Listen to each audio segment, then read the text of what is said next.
Establishing 6 core traits is a practice of allowing the self-worth boundaries to speak. This is a journal exercise. We are going to visualize a house. We are the center of our house. We have walls to the left, to the right, above, below, in front, in the back. And our house is our haven. It's very much a vessel or a container for our soul to manifest itself in our material realm. So a part of getting grounded, so we can have a grounded experience of a relationship, which is what the soul wants. That's why the soul's here. It doesn't want just to have a spiritual, we call it the telepathic soulmate or twin flame that we never get to experience in the material home. The soul wants to experience that human companionship, that human discussion, that human collaboration, that human personal power, sovereignty, and compassion. That's why it's a container, and that's why it's a vessel we call the body and the mind. So we are going to put into our house 6 core traits that follow the question, what is my material haven? So before I dive a little bit deeper, I want you to imagine that underneath the soles of your feet are roots, and those roots are 30 to 50 feet across in all directions, and that the top of your head, that crown of your head, has branches that are 30 to 50 feet across in all directions. This is your vessel. This is your container. This is your home. Okay. It is a haven, like trees. They receive nutrients. They receive nourishment from the roots and from the branches. It is in a energy circulation that's constantly renewing, that's constantly changing, remodeling, reforming itself so that it is always vital, so that it always has vigor, and that it always has an adaptability, a strength to its adaptability, so it can adapt. Okay? So that's very much you. That is your body. And your soul is the light that shines through. The soul, very much like the sun. Okay. It creates life. Okay. And that life is nutrients, like compost pile of soil for the tree. And when we are so full, okay, that we have more light. Okay. We have more rhythm that's moving through our tree. And when we have more light, when we have more rhythm, when it comes to circulating of our energy, replenishing, renewing, adaptability to ourselves, we have a very functional tree. We have a very vibrant tree, okay? Vibrant tree that brings this ecosystem harmony. And we have that within this human vessel to be in mirror reflection of the tree's advanced understanding of itself. We have that within us, okay? So what is my material haven? What is my material haven? Okay? So establishing 6 core traits is setting the frameworks for our house. So any house, there's frameworks. And we were given foundational frameworks from the childhood or basement. And a lot of times as an adult, we built upon the basement of our lives. So if the basement or the childhood was something built on stilts, built on something that does not have longevity, rust, something like mold, or anything that we can, when we think of our childhood, we just feel like rusty, moldy, inconsistent, unstable. We have it within us through this practice, this journaling, to really create our basement. We can reform our basement just like any home. You can reform a basement. Okay, it's not set, it's not fixed into the form that, let's say, the previous architect designed. You can remodel it. We remodel houses all the time. So you need to visualize your childhood like that. It's like a basement. It's like a home.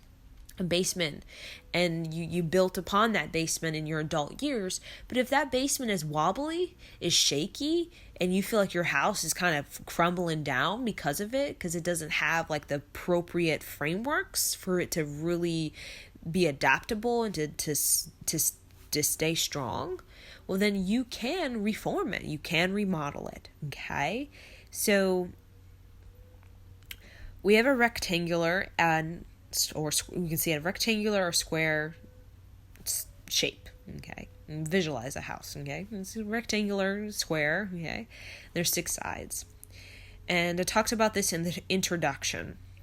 So above us represents the spirituality or intellect, and the question for that is, what spirituality or intellect do we bring into our home?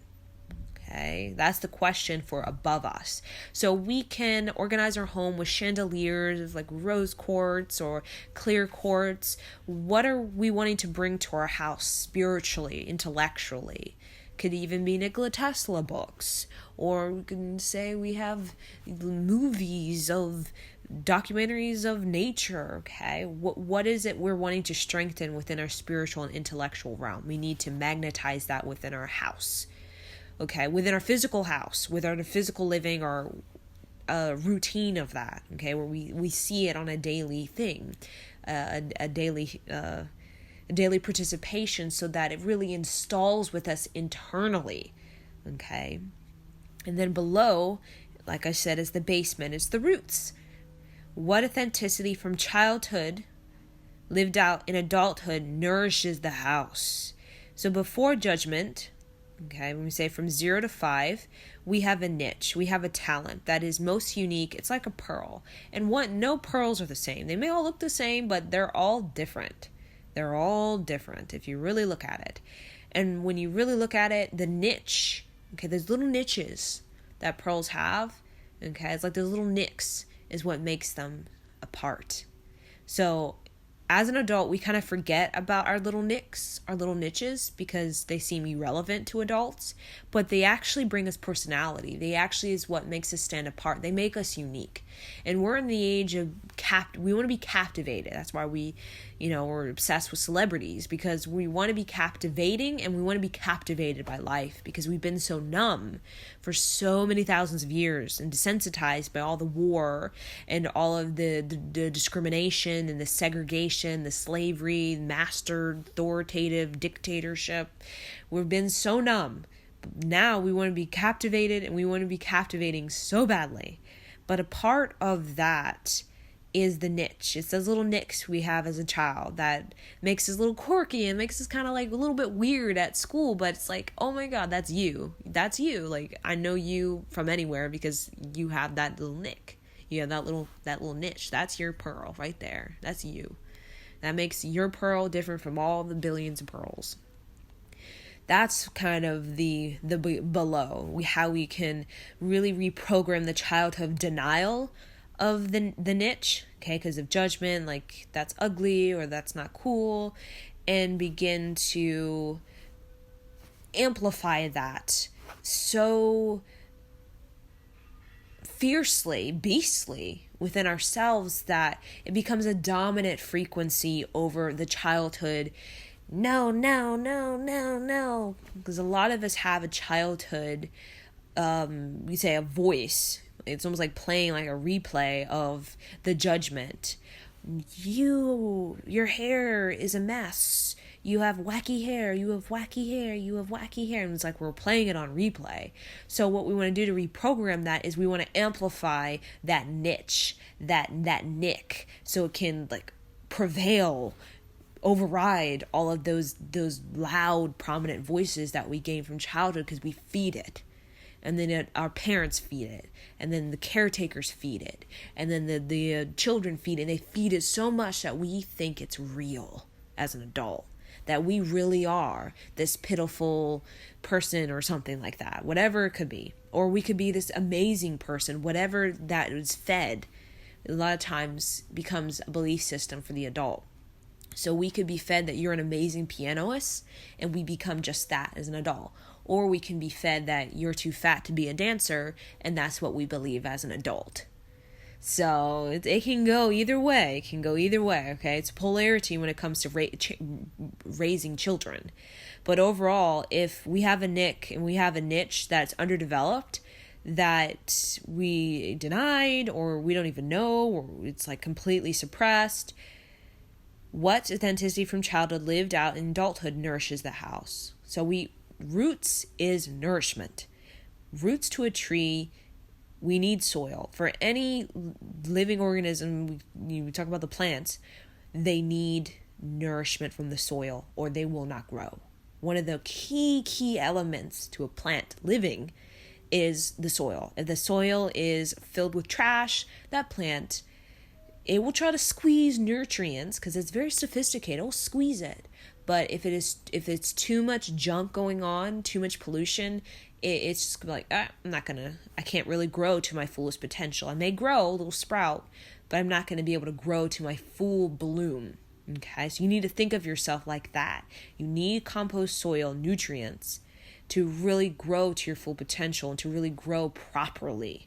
Okay, and with balance. So we talk about to the left is the heart chamber. So left, okay, think of your left hand. You can place your left hand on your heart. It's the closest to your heart, okay? That heart chamber, that's our unconscious. That's that poet inside of us. That's that intuition, that intuitive, visionary part of ourselves where we are receiving the information from the universe. We're very receptive. We're very mystic and magical. The question is, what is my philosophy or practice of discovery that up-levels the house? So with any remodeling of a house, you need to have a vision. Okay? Any architect you call, say, hey, I have a vision. I want you to help me build it like my vision. It's kind of like our house. We need a vision. Okay? We need to envision the remodel of the house before we actually remodel it. Or remodeling becomes this quite mess of we don't know what we're doing and we don't know where we're going. So think of your heart as a visionary. It gives you like a blueprint of how you want to architect your house and how you want to decorate and how you want to arrange the fireplace and the windows and the porch. Okay? And then the right is the heart expressed out in the world. So think of it, when you turn to the right, your heart is turning to the right with you, okay? And your heart is basically singing out to the world. It is expressing its vision to people. It's saying, hey, this is what I want my house to look like. Will you help me? Or, hey, this is what you need to do. Or, hey, I'm going to move my house in a new way to create more space. Hey, is the heart speaking out to the world. It's the heart making commands. It's the heart making directions, intentions. And the question is, what expressions or talents bring joy to the house? So that is an articulation. To the right of us is we're learning to articulate. To articulate, we have to articulate ourselves. We have to articulate our needs, our wants, or we'll never know. We cannot be mute, we cannot be silent, because people are not mind readers. We want them to be. And that people are sensitive, but a part of the heart is articulation. Part of joy is articulation. Then we have in front. So, okay, we have the walls. We did above, below, to the left, to the right. So the walls of the house, okay, the ceiling, the floor, the walls. Now we get in front is the forward future propulsion. Question is, what is the intentional direction for the house?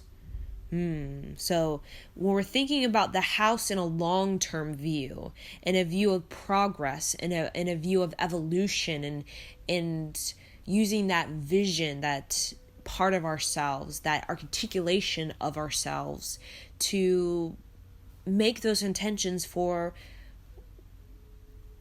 suiting ourselves in a house throughout time. And time and space on this planet Earth. And what does that feel like? What does it feel like to mature?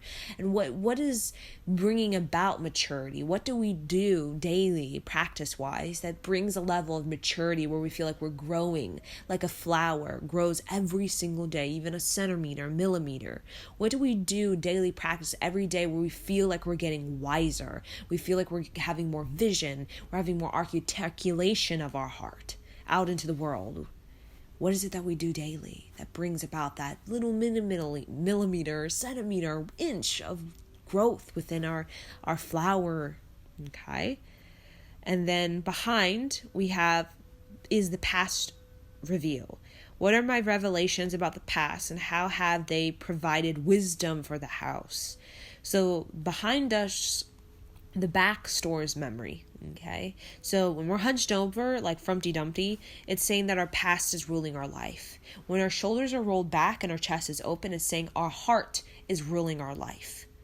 So we want our heart to be ruling our life because our heart is always in a state of renew. It's always fresh. It's always playful, and it's always aligned with a evolution direction for ourselves.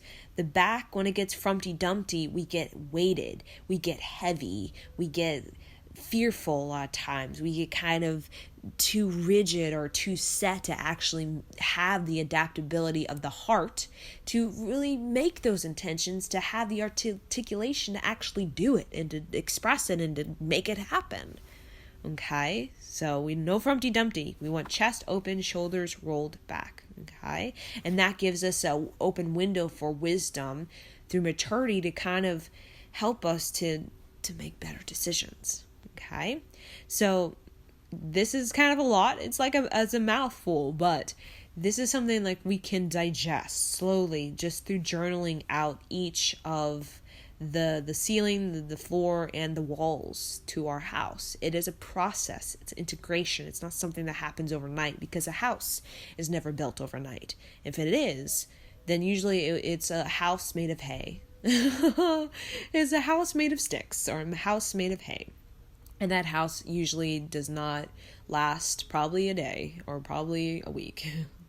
Okay, so when we learn about that, you get kind of those questions and journaling it out.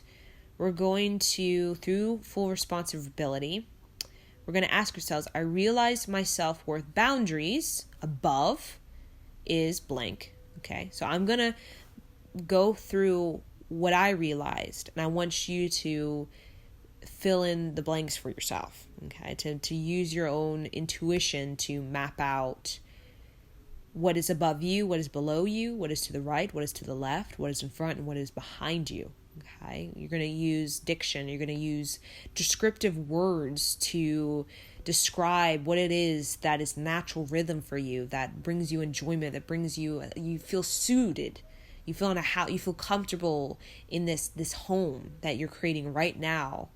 Okay, so I realize my self-worth boundaries above is openness, because my natural rhythm, spirit, Gemini spirit, is education, research. Below is dignity, because my natural rhythm is to be straightforward, fearless. To the right is encouragement. Or to the left is encouragement, because it is my natural rhythm to support myself. To the right is courage, or mover and shaker, because it is my natural rhythm to be athletic with goals. In front is leadership, because my natural rhythm is to be a teacher, or student, teacher, learner. Behind is improving strategy, because my natural rhythm is to examine how I can use the past to make better decisions in the future. So when you examine your own journal, okay, so that was my blueprint. So above, my spirituality is openness, and that's my relationship, okay, to my house and to my people in my house, openness. Below is dignity. So as a child, my niche was being very dignified. That was my little nick on my pearl. I always had a sense of dignity. Okay, I was always like straightforward. I tell like it is, like a New Yorker kind of vibe. And then to the right or to the left, the heart chamber is encouragement. Okay, so I've always been encouraging myself. When I ever felt really belittled, okay, in my heart, or like I felt people like were attacking my heart, or I had a lot of heartbreak, I always had this encouragement. So that's in my house. That's what I share with the people in my house. And then to the right is courage. So when I articulate my heart, I articulate it through mover and shaker. Okay, so I articulate it through being fearless, being very like, kind of like, I'm gonna, courage, I have the risk and I have the stamina to do it. I'm a lioness. I charge ahead. Okay, that's the articulation of my heart. And then in front is leadership. So my natural rhythm is very much a student, teacher, learner. So I like to explore. That's what propels me forward. That's what keeps me going, is education, is learning, is discovering, is teaching that to help other people become a better learner. Okay. And then behind me is I like to reflect on the past a lot, to strategize how I can mature. I love thinking of how to mature from the past and how to be a better strategist and how to navigate my future based on what was given to me in the past and if I failed or if I passed it. Okay. So when you examine your own journal, okay, this is not follow me. You got to make your own leadership. Okay. You're going to find 6 core traits to your haven. It's like your home, okay? You're creating walls, ceiling, floor to your home. It's like your home. It's the place where people come in and you have community and you have a gathering. What does that look like to you? What does a family in your home, community, friends, a lover look like? Okay, you got to create that house and your vision. You got to create those boundaries. We don't want just, creepy men in our house. No. Or creepy, just strangers. No. We want people that very much are in sync with the boundaries, the self-worth boundaries of our house, that respect it. And if they don't respect it, they're never going to come in our house. We're not going to invite them in because they're going to murk it up. They're going to make it all muddy and, probably just going to project negativity to it. We don't want that. So that's why we have to visualize our house as the house of our aura, so that we understand that, yeah, my house is my haven. I want people, community, friends, a lover to come in who's really going to respect it and who's going to really support it. Okay, so we got to make that very clear in our head, so that we're not just kind of letting people slip in and kind of leave their trash in a corner somewhere. Okay, no, or to steal our stuff. No, we don't want that. Okay, that's why we have to have self-worth boundaries. Now for the third, path. So that one is it's a lot to process. So that one's going to probably take longer to process. So do not try to process it all in a night. Like I said, a house made of hay will fall down in a day. A house made of hay will fall down in a day. So the third path is determination to set the new stage.